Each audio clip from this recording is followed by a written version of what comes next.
तो अभी तक आप लोगों ने मेरे फर्स्ट एपिसोड में देखा था कि किस तरीके से हम कटरा पहुंचे थे और हमने शाम को आपको कटरा मार्केट घुमाया था। और आज के पार्ट 2 में हम शुरू करेंगे यात्रा, चढ़ाई करेंगे, माता वैष्णो देवी के दर पे जाएंगे। तो कैसे जाना है और रास्ते में क्या क्या सुविधाएं आपको उपलब्ध है, यहाँ का वेदर कैसा है और यहाँ पे चीजें कैसे काम कर रही है अभी इस महीने में, ये सारी चीजें आपको मैं इस व्लॉग में बताऊंगा। तो आइए जुड़ जाइए मेरे साथ माता वैष्णो देवी के इस यात्रा में। आप सभी लोग दोनों हाथों को ऊपर करते हुए जोर से बोलिए जय माता दी और यात्रा शुरू करते हैं।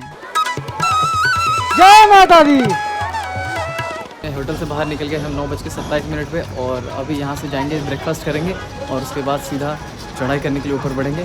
तो सबसे पहले आपको यात्रा पर्ची करानी होती है, जो कि यहाँ पे आप मेन मार्केट में देख सकते हैं। यहाँ पे इसके काउंटर है और रेलवे स्टेशन कटरा में भी इसका काउंटर मिल जाता है। अगर यात्रा पर्ची आपने एक बार ले ली और उसके 6 घंटे के अंदर आपने यात्रा अगर शुरू नहीं की, पहला पॉइंट क्रॉस नहीं किया, तो ये इनवैलिड हो जाएगा और आपको दोबारा इशू कराना पड़ता है। इसलिए एक बार यात्रा पर्ची लेने के बाद 6 घंटे के अंदर आपको यात्रा शुरू करनी होती है। यात्रा पर्ची कुछ इस तरीके का RFID टैग मिल जाता है आप सभी लोगों को और इसी को यूज़ करके हर एक चेक पॉइंट पे गुजरना पड़ता है और फिर लास्ट में आपको डिपॉजिट देना पड़ता है और इसको सब समय अपने गले में पहनना पड़ता है। तो ये बहुत इंपॉर्टेंट चीज़ है, इसके बिना आप यात्रा नहीं कर सकते। तो यहाँ पहुँच गए हम लोग सागर रत्ना और यहाँ पे हम लोग करेंगे ब्रेक। तो हम खा रहे हैं अभी इडली पाला जाने से पहले। जयकारा माँ शेरा वाली दा, बहुत दरबार की जय। जय माता दी। जय माता दी। चलो स्टार्ट करते हैं। इधर जी के यहाँ पे भोजन करने आए हुए भैरवनाथ जी ने जब माता का पीछा करना शुरू किया तो उनसे बचने के लिए इस पहाड़ की ओर भागी थी और इस पहाड़ की ओर जब वो चढ़ते हुए गई थी तो इनके पीछे पीछे हनुमान जी भी उनकी रक्षा के लिए इनके साथ गए थे और यहीं से वैष्णो देवी की कहानी शुरू होती है। इसके आगे हमें बाणगंगा, चरण पादुका, भवन और भैरवनाथ की कहानी पूरी सुनने को मिलेगी, तो बने रहिए। इस तरीके की लाठियाँ भी जो है आपको बाजार में मिल जाती है और ये मेरे हिसाब से ये रिकमेंडेड रहेगा आप लोगों को कि लाठी लेके आप लोग चढ़ाई करें।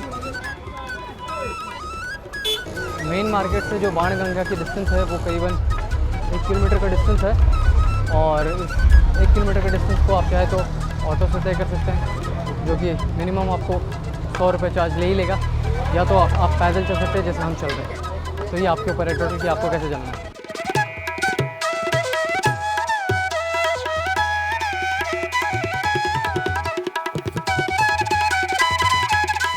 और ये है क्रिस्टिंग पॉइंट जिसके लिए हमने लंबी लाइन लगाई हुई है। लाइन तो दिखा, हाँ लाइन है, दिख तो रहा है ये रहा। और यहाँ से शुरू करते हुए यात्रा, ये है अर्ध कुमारी, यहाँ तक जाना है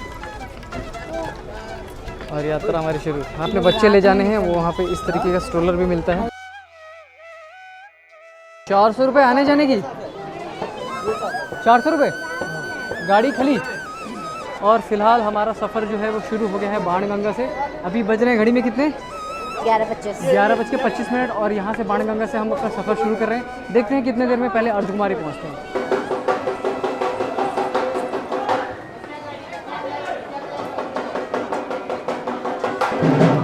और यहाँ से नया रास्ता जाता है ट्रैक टूवर्ड्स तेरेकूट पार्क, आप देख सकते हो।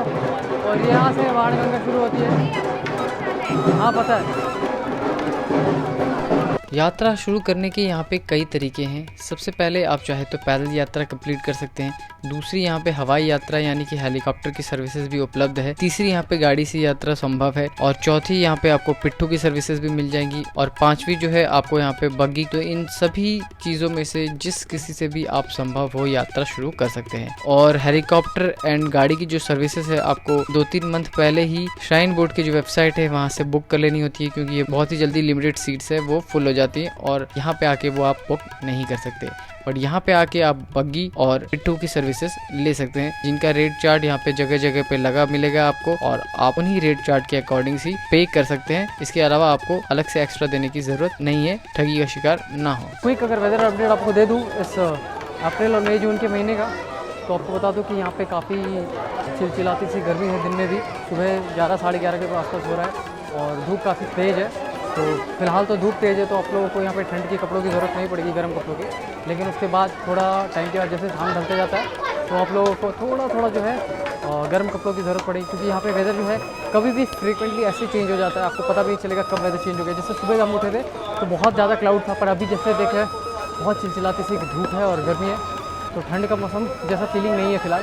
तो देख रहे हो आप कैसे कपड़े पहन के हम ट्रैक कर रहे हैं। तो ये पहला ब्रेक ले लिया सबने बाणगंगा में शुरू होते ही सबका पहला ब्रेक आ गया है, इंक्लूडिंग मी। धूप से हालत ख़राब हो गया है और यस पहला ब्रेक लेना पड़ गया तुरंत। गर्मी लग रही है ना। बाणगंगा का वो इलाका है जहाँ पे आप स्टार्टिंग पॉइंट पे आके स्नान करते हैं। और ये रहा वहाँ पानी बहुत कम हो गया फ़िलहाल, तो आप चाहे तो स्नान कर सकते हैं या तो चाहे तो छिटका मार के यहाँ से शुरुआत कर सकते हैं।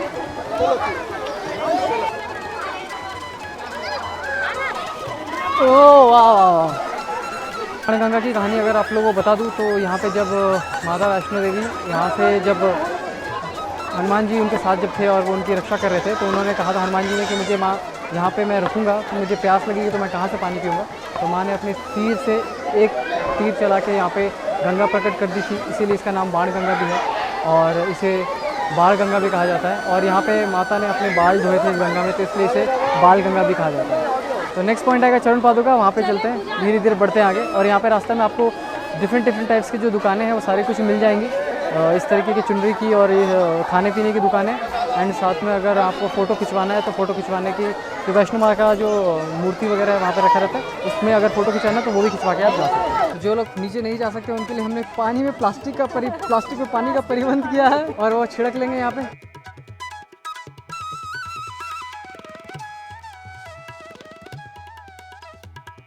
प्रथम दर्शन श्री चरण पादुका।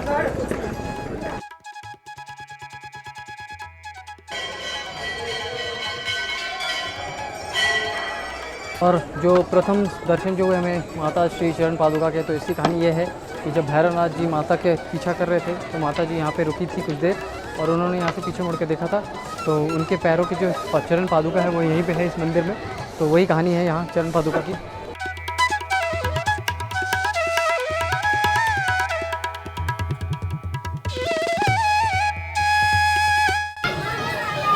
अब अर्धकुमारी यहाँ से 3 किलोमीटर और रह गया और हम अभी अर्धकुमारी की तरफ बढ़ रहे हैं।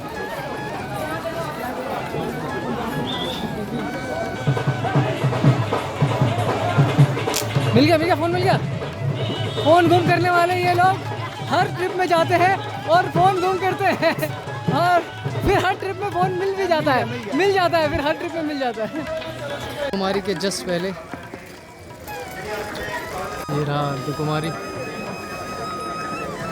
थोड़ी दूर और रह गया।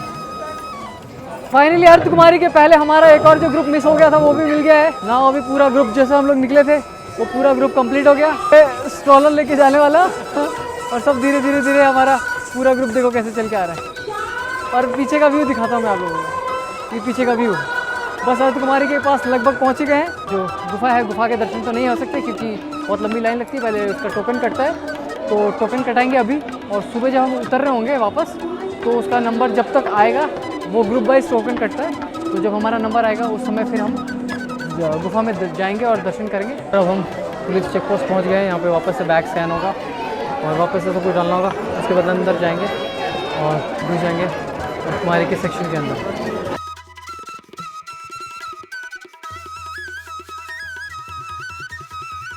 यहाँ में बीच में कुछ सीढ़ियाँ भी है इस तरीके का, चाहे तो ये भी ले सकते हैं, बट मैं रिकमेंड करूँगा कि सीढ़ियाँ नहीं ले, क्योंकि बहुत ही थकावटी होती है। यहाँ से 2 रास्ते जाते हैं, एक है भवन वाया हिंदकोटी और एक भवन वाया हाथी मार्ग, एक 6.5 एक 5.5। और अर्धकुमारी का रास्ता इस तरफ से है, तो हम इस तरफ से जाएंगे। इस तरफ से जनरली गाड़ी वगैरह जो है हो जाती है, तो हम इस तरफ से जाएंगे, ये वाला मार्ग लेंगे। और अर्धकुमारी की पर्ची भी हमें काटनी है। व्यू देखो भाई पूरे चारों तरफ।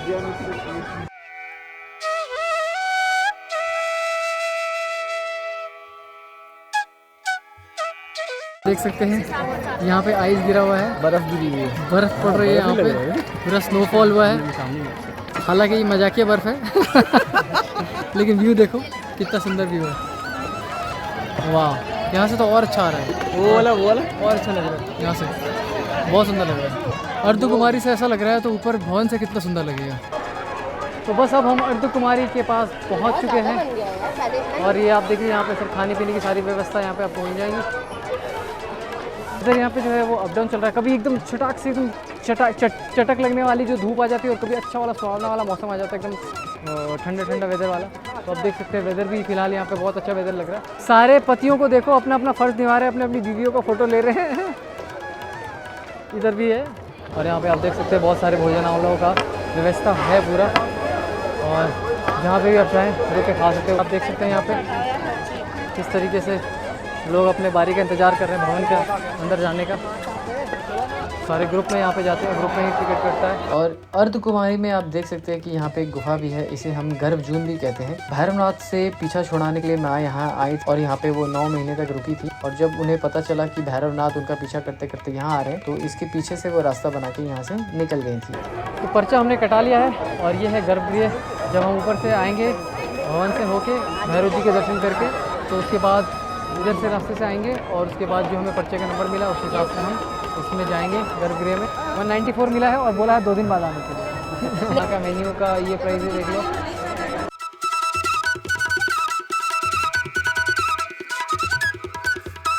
हिमकोटी। तो अभी ये जो रास्ता आप देख रहे हैं वे टू भवन जाने का रास्ता, इसी से हम जाएंगे। ये हिमकोटी से होते हुए जाता है और उधर पीछे उधर एक लंबा रास्ता था, तो वो उसमें जो है चढ़ाई जो है बहुत खड़ी है, तो वहाँ से जाना थोड़ा सा भारी पड़ जाता है, इसीलिए हम ये गुफा वाला रास्ता ले रहे हैं। तो इस रास्ते से होते हुए हम जाएंगे अभी हिमकोटी होते हुए भवन की तरफ। ये देखो ये रास्ता है, ये रास्ता बहुत सुंदर है और इस तरीके के टाइल्स वगैरह लगे हुए हैं इस रास्ते में। और सुना है मैंने कि ये रास्ता बहुत अच्छा है, सिंपल है। और स्ट्रोलर से निकल के एक छोटा बच्चा अपने आप को साबित करते हुए कि हाँ मैं भी जा सकता हूँ पैदल चल के। तो ये वाला जो रास्ता हमने लिया है ये 5.5 किलोमीटर का रास्ता है, और बस 5.5 किलोमीटर का सीधा भवन आ जाएगा। और रास्ता वापस एक बार दिखाता हूँ आप लोगों को, वापस से रास्ता देख लो एक बार। ये पूरा रास्ता देख रहे हो बाहर से, ये पूरा रास्ता जाना है ऊपर चढ़ाई।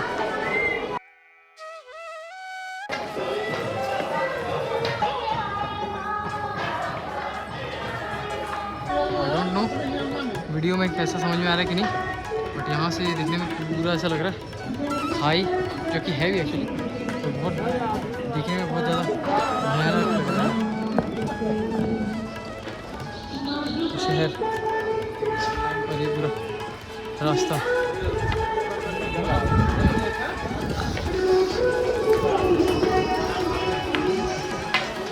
दो डंडे लेके चल रही है। एक तुम्हारा है।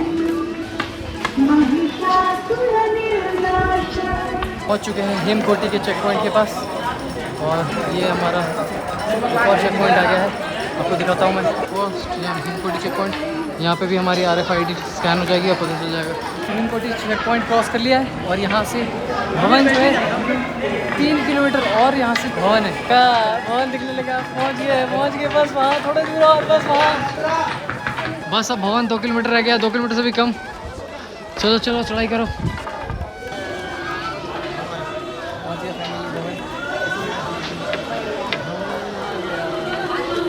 आ गया है भवन, ये रहा, देख सकते हैं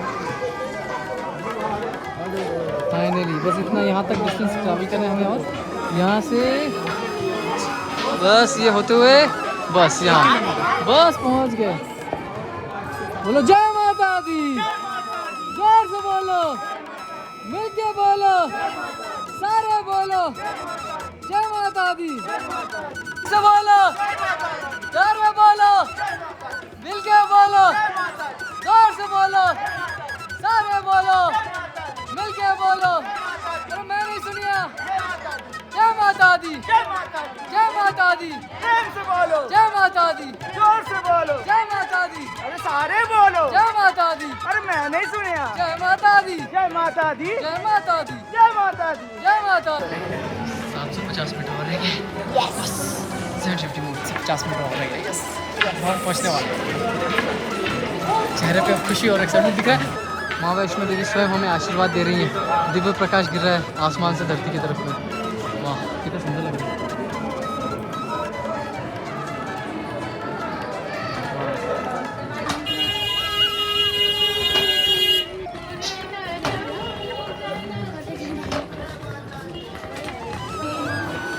बस आ गए। आ गए हम भवन। जय माता दी। जय माता दी। बस थोड़ा दूर और है।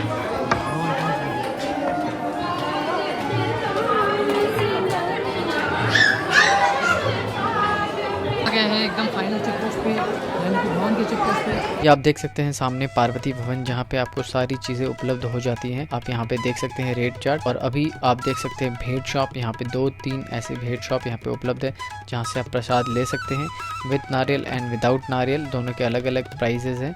से भैरवनाथ के लिए केबल कार चलती है, जिसका लास्ट टाइमिंग है 5 बजे शाम। आगे जाके सारा अपना जो लॉकर में सामान, यहाँ पे सभी इलेक्ट्रॉनिक्स वगैरह आपको यहीं पे रख के जाना होता है। ये रात दिख रहा है कालिका भवन, यही है भवन। बैठा है यहाँ पे, बातें भी कर सकते हो भवन में जाने से पहले। भवन की कहानी बता दूं तो जब माँ यहाँ पे अंदर थी, उनकी रक्षा जब हनुमान जी बाहर कर रहे थे, तो उनका बहुत ही जबरदस्त भैरवनाथ के साथ लड़ाई हुआ था। और जब भैरवनाथ भारी पड़ने लगे थे हनुमान जी के ऊपर, तब माँ ने यहाँ पे काली माँ का रूप लेके यहाँ पे आई थी और भैरवनाथ का वध किया था। और भवन ये वही जगह है जहाँ पे भैरवनाथ जी का वध माता ने किया था। और इस भवन में आप देख सकते हैं कि माता यहाँ 3 पिंडियों के रूप में विराजमान है। दाहिने में सबसे पहले आपको काली माता दिखेंगी, बीच में आपको सरस्वती माता दिखेंगी, और बाएं साइड में लक्ष्मी माता दिखेंगी। और ये तीनों जो पिंडी है, इन तीनों के ही रूप को वैष्णो देवी कहा जाता है। घड़ी में बज रहे हैं फिलहाल 9:52 और हमारी दर्शन हो गए हैं कंप्लीट। 52 हो गए। हाँ, और हमारे सारे दर्शन वगैरह जो है हो गए हैं अच्छे से कंप्लीट। अभी जा रहे हैं, कुछ डिनर करेंगे और फिर भैरव बाबा के दर्शन के लिए निकलेंगे। थक गए हैं बहुत बुरी तरीके से और हिम्मत नहीं हो रही है।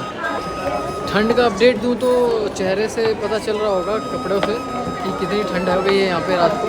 तो काफ़ी हद तक बहुत ज़्यादा ठंड हो गई है। और अगर आप लोग आते हैं तो अपने गर्म कपड़े ज़रूर साथ में लेके आएँ, क्योंकि सच में यहाँ पे हवाएं बहुत ठंडी ठंडी चल रही है और बहुत तेज़ हवाएं चल रही है और ठंडी काफ़ी है। ये मेरे भाई को ठंड नहीं लग रही है, हालांकि क्योंकि ये कपड़े नहीं लेके आया ठंड गर्म के, इसीलिए बोल रहा है कि ठंड नहीं लग रही है, बट लग तो रही है अंदर से उसको भी ठंड। तो हालत सबकी ख़राब हो रही है। घड़ी में बज गए हैं 11 और खाना पीना खा के अब हम चल पड़े हैं भैरव जी के दर्शन करने। भैरव जी के 2 किलोमीटर जो रास्ता है, इसके दर्शन करते हुए हम आगे बढ़ेंगे। और ये 2 किलोमीटर ही बड़ी भारी पड़ने वाला है, क्योंकि बहुत स्टीप रास्ता है। देखो रास्ते कैसे, बहुत ज़्यादा स्टीप है।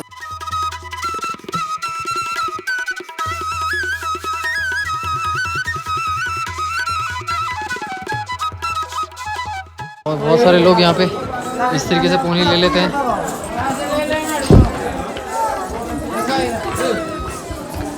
चलो चलो चलो, लगे रहो। कोशिश भी की थी पोनी लेने की, फिर हिम्मत नहीं हुआ पोनी लेने का। सोचा चलो क्यों ना खुद ही चल के ही दर्शन किया जाए।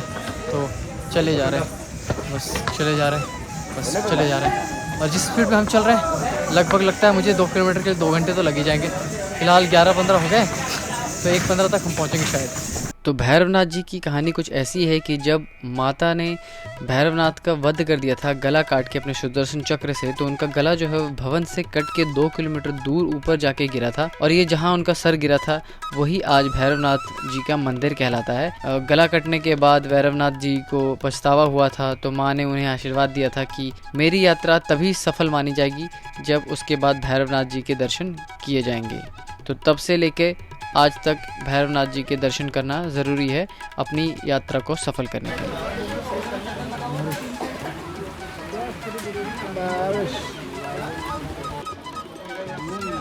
तो बारिश ब्रेक के बाद हम फिर से रिज्यूम करते हुए अपनी यात्रा को और चल पड़े हैं अगेन भैरवनाथ के दर्शन की ओर। ऐसा हालत हो गया बारिश की वजह से, और जोर की बारिश शुरू हो गई है और हम स्ट्रगल करते हुए जा रहे हैं। यहाँ पे रास्ता पूरा गीला हो गया। भैरवनाथ की चढ़ाई काफ़ी कठिन हो रही है। बस अब थोड़ी ही दूर में हम पहुंचने वाले हैं। यहाँ पे भेंट प्रसाद यहाँ पे मिलता है भैरव नाथ का, और सामने आप काउंटर देख सकते हैं भेंट प्रसाद का। और बस यहीं से शुरू, हाँ लेना है लेना है। सबके चेहरे की खुशी दिख रही है, सब भेंट प्रसाद लेने के लिए पहुंच गए। जैसे तैसे खींचते खांचते सब पहुंच गए हैं। खींचते खांचते सभी लोग के चेहरे पे मुस्कान दिखाई दे रही है। पहुंच गए आखिरकार, finally we reached to Bhairavnath मंदिर।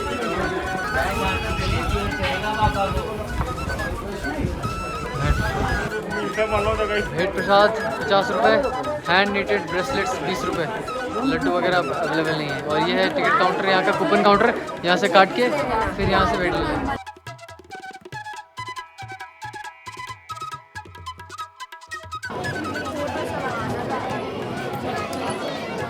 भैरवनाथ जी के दर्शन करने के बाद यहाँ से विभूति लेना।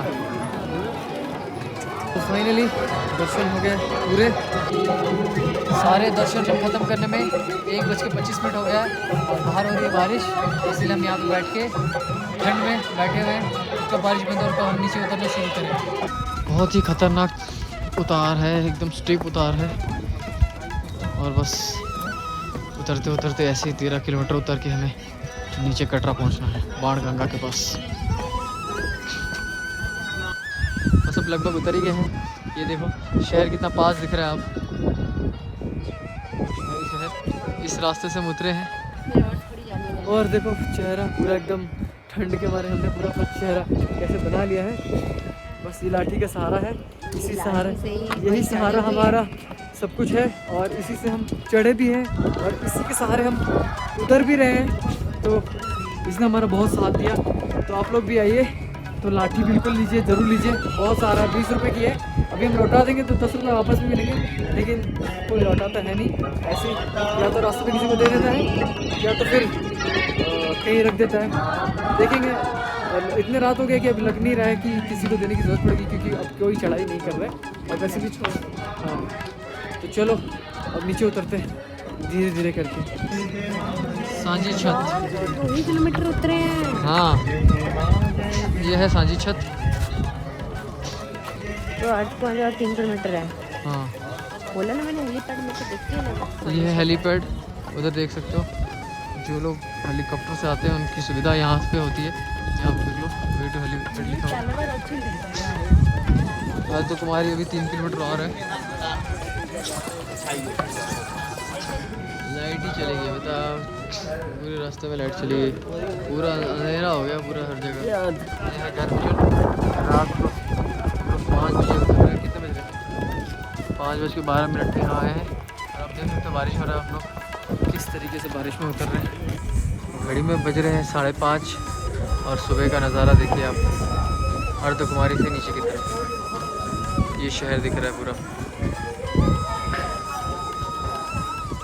और हम अब नीचे की ओर प्रस्थान कर रहे हैं। क्या करा रहे हैं पता है? इधर आ जाओ, तुम भी करा लो, आ जाओ तुम। हाँ हाँ, मज़ा आया। करते वक्त बाणगंगा पहुँचे हैं 7:12 पे। बारिश ने भी डिले किया है।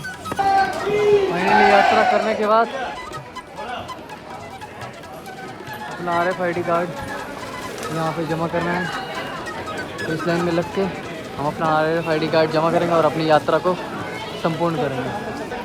फाइनली एग्जिट, यहाँ पे हमारा एग्जिट खत्म होता है। एग्जिट हो गया। तूफानी सफर, क्या हो गया? तूफानी सफर खत्म होता है और रश्मि का हाल बहुत खराब है। सबका हाल खराब है भाई, सबका हाल खराब है। तो आज का यात्रा हमारा यहीं पे समाप्त हुआ। हमने पूरा यात्रा अच्छे तरीके से पूरी यात्रा सफलतापूर्वक कंप्लीट कर ली है।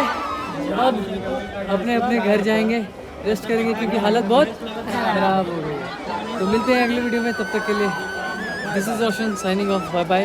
बट जय माता दी, लेट्स सब्सक्राइब कर देना चैनल को। जय माता दी।